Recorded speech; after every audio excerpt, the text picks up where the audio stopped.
যদি প্রতিদিন মাদ্রাসাগুলোর বিরুদ্ধে অকর্ম কুকর্মের এক একটা করে খবর আসতে থাকে, 1 বছর লাগবে না, 6 মাস পরে বাংলাদেশের বিশাল সংখ্যক মানুষ বলবে আমাদের বাচ্চাদেরকে আর মাদ্রাসায় দেওয়া যাবে না। এটা হইতে পারে কিনা বলেন? আমি অনুরোধ করতেছি মিডিয়ার ব্যাপারে সচেতন, নিজেদের মাদ্রাসা পরিচালনা জিম্মাদারি পরিচালনায় নিজে তো আখলাকওয়ালা থাকতে হবে, অতিরিক্ত সতর্কতা ধারণ করে থাকতে হবে। আমাদের অনেকের ভেতরে একটা ধারণা আছে আমি তো ভালো মানুষ, আমার আবার কি সমস্যা? সমস্যা হবে যেগুলি খারাপ তাদের। দেখেন বিচারটা তো আল্লাহ করতেছেন না, আল্লাহর আদালতের ফয়সালা তো এরকমই হয়। দুনিয়ার আদালতে আদালতই তো না, দুনিয়াতে তো গায়রে আদালতই বেশি, আদালত জিনিসটাই দুনিয়াতে কম। একজনের কারণে নির্দোষ আরেকজনের কলারে হাত দিয়া ধরবে, একজনের কারণে একটা প্রতিষ্ঠানের সামনে এসে দাঁড়াবে। এই জন্যে সচেতনতা, সতর্কতা, অপপ্রচারের ব্যাপারে, বাজে অপপ্রচারের ব্যাপারে 2-3 ভাবে হইতে হবে। একটা হলো আমরা আমাদের অঙ্গনগুলোকে সাফ রাখার চেষ্টা করা, সবাই হুঁশিয়ার হয়ে যাও। হুঁশিয়ারির কথা বলা, প্রত্যেক দিন 2-3টা ঘটনা আসছে, প্রত্যেক দিন 2-3টা ঘটনার খবর আসছে, ছবি সহ ভিডিও সহ, ধরে ধরে পুলিশ নিয়ে যাচ্ছে, মারধর করতেছে। দেখেন আল্লাহর রাস্তে আমি একটা কথা বলি, কেউ যদি মনে করেন এ জাতীয় ঘটনা যেখানে ঘটতেছে ঘটুক, আমরা তো ভালো, এটা মনে করার সুযোগ নাই। কারণ এটাকে ইমেজ ধ্বংস করে এবং নির্মাণ করে এই মিডিয়াগুলো। কমেন্ট হইতে থাকে, মানুষ দেখতে থাকে, মানুষের একটা মতামত তৈরি হইতে থাকে, আস্তে আস্তে বলা হইতে থাকে এই বাচ্চাদের মাদ্রাসা বন্ধ করো, এইগুলি হইলে এই আকামগুলি হয়, এরকম কথাগুলো চলতে থাকে। এটা একদিনে হয় না, হবে না ঘটনা খারাপ কিছু, কিন্তু এটা যদি চলতেই থাকে, আমাদের অঙ্গন থেকে যদি এই জাতীয় দুর্ঘটনার খবর যেতেই থাকে, বারবার যেতে থাকে, পরে এটা যাচাই করা না হয়, তাহকিক করা না হয়, হবে কি ভালো প্রতিষ্ঠান, ভালো ব্যক্তি আক্রান্ত হইতে থাকবে।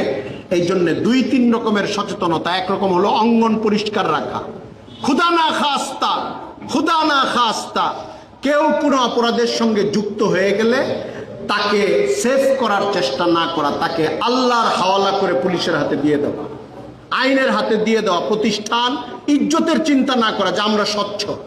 2 নাম্বার, যে কোনো অপপ্রচারমূলক এলাকায় যদি কোনো ঘটনা ঘটে এটাকে যাচাই করা। অনেক সময় এই ঘটনা ঘটতেছে, গত 1 মাসের মধ্যে আমি কয়েকটা ঘটনা দেখেছি, মারধর করেছে, অত্যাচার করেছে, ধরে নিয়েছে, এমনকি জেলও খেটেছে, পরে প্রমাণিত হয়েছে এই অপরাধের সাথে এই হুজুর সাহেবের কোনো সম্পর্ক নাই, এটা বানিয়ে তাকে অপরাধী বানানো হয়েছে। এই জন্য সচেতনতার উপরে সচেতনতা, সতর্কতার উপরে সতর্কতা, আখলাক ধারণ করে আরো উপরে সতর্কতা। তরুণ আলেমদেরকে, নবীন আলেমদেরকে আমি বারবার বলছি, দেখেন আগের দিন পরিবর্তন হয়েছে। এখন প্রত্যেকের হাতে মিডিয়া, প্রত্যেকের হাতে মোবাইল, প্রত্যেকেই যার যার খবর প্রচার করে দিতে থাকে, যে যেভাবে দেখে এইভাবে বলতে থাকে। সর্বোচ্চ সতর্কতাটা গ্রহণ করতে হবে। নিজে ভালো, সব ভালো এইটুক না, নিজে ভালো, 4-5টাকে দিনই যদি অঙ্গন হয় ভালো রাখার চেষ্টা করব এবং অতিরিক্ত সচেতনতা বজায় রাখবো। ধরেন বাড়ির থেকে বের হইছেন, ঢাকা শহরে এইসব ঘটনা ঘটে অনেক সময়, নিরীহ মানুষ গুলিস্তানে নামছে, আপনি গেছেন সুনামগঞ্জ থেকে, আমি আসছি ময়মনসিংহ থেকে, একজন বুরকা পরা মহিলা বলবে হুজুর একটু দাঁড়ান, আমি একটা কঠিন বিপদে পড়ছি, সন্ধ্যার পরে। আমি নিজেই অনেকবার ভিক্ষা দেওয়ার চেষ্টা করছি, আরেকজন ডাক দিয়ে টান দিছে আমারে, এটা 10 বছর 20 বছর আগের গল্প করতেছি, আসেন টাইমের নেই, এনে তাড়াতাড়ি আসেন। ফার্ম গেটের মোড়ে, গুলিস্তানের মোড়ে একজন মহিলা দাঁড়াবে, দাঁড়ায় বলবে যে হুজুর আমার কিছু দেন, আমি তো আসছিলাম, আমার স্বামী একদিকে চলে গেছে, মায়ের দৈর করে ব্যাগ নিয়ে গেছে, আমার বাড়িতে যাওয়ার ভাড়া নাই, 100 টাকা দেন। আপনি তার কথা যে শুনতেছেন আস্তে করে, খুব দিল লাগায়, আপনি একা মানুষ, সেও একা, ফাঁদে ফেলে আরো 5 জন অপেক্ষা করতেছে, একটু পরে 5 জন একসাথে এসে বলবে এই মহিলার গায়ে হাত দিলেন কেন? মহিলা বলবে যে আমার এত বেইজ্জত করতেছিল, আপনারা আইসেন আমার জান্ডা বাঁচাইছেন। এই মহিলাও তাদেরই লোক, মায়ের ধৈর খায়া 1 সপ্তাহ পরে হাসপাতাল থেকে আইসা জনগণরাও আপনি বুঝাইতে পারবেন, আপনিও বুঝতে পারবেন আপনি একটা ফান্দে পড়ে গেছিলেন। ফান্দে পড়ার আগে হুঁশিয়ার হও, ফান্দে পা দেওয়ার আগে হুঁশিয়ার হও, সতর্কতা আগে বজায় রাখি আমরা।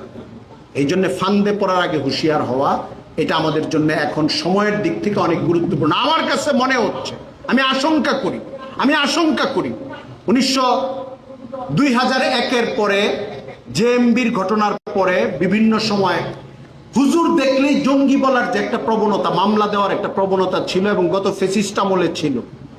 নতুন করে ফেসিস্টরা তো বিদায় হয়েছে, এখন আমাদের প্রতিবেশী দেশের গোয়েন্দা, তাদের প্রতি মুগ্ধ সাংবাদিক শ্রেণী, এক শ্রেণীর প্রবণতাবাদী প্রোপাগান্ডাবাদী হুজুর শ্রেণীকে আগামী 1 বছরের মধ্যে চরিত্র খারাপ এই কালারটা যদি করতে পারে, বাংলাদেশে আমাদের প্রতিষ্ঠান বন্ধ হওয়া, ব্যক্তিত্ব ধ্বংস হওয়া, আর কিছু বাকি থাকবে না। বদআখলাকির বিষয়ে কেউ অভিযোগ উঠাইলেই উত্তেজিত না হয়ে যাই, তাহকিক করি, অহেতুক বর্জন না করি। 2 নম্বর হচ্ছে আমাদের এটাও মাথায় রাখতে হবে, আমাদের গোটা অঙ্গনে জড়িত করে যত ধরনের কথা, বাজে কথা আসে, দেখা যায় এটা 100-এর 99%-এর বাইরের প্রসঙ্গ গোটা অঙ্গনের তুলনায়। এই জন্য আমাদের একটা আত্মবিশ্বাস বজায় রাখতে হবে এবং যাচাইমূলক মেজাজ নিয়ে কাজ করতে হবে, কিন্তু অঙ্গনকে হেফাজত করতে হবে 2 দিক থেকেই, অপপ্রচার থেকেও, ভেতর থেকে পরিশুদ্ধ থাকার দিক থেকেও।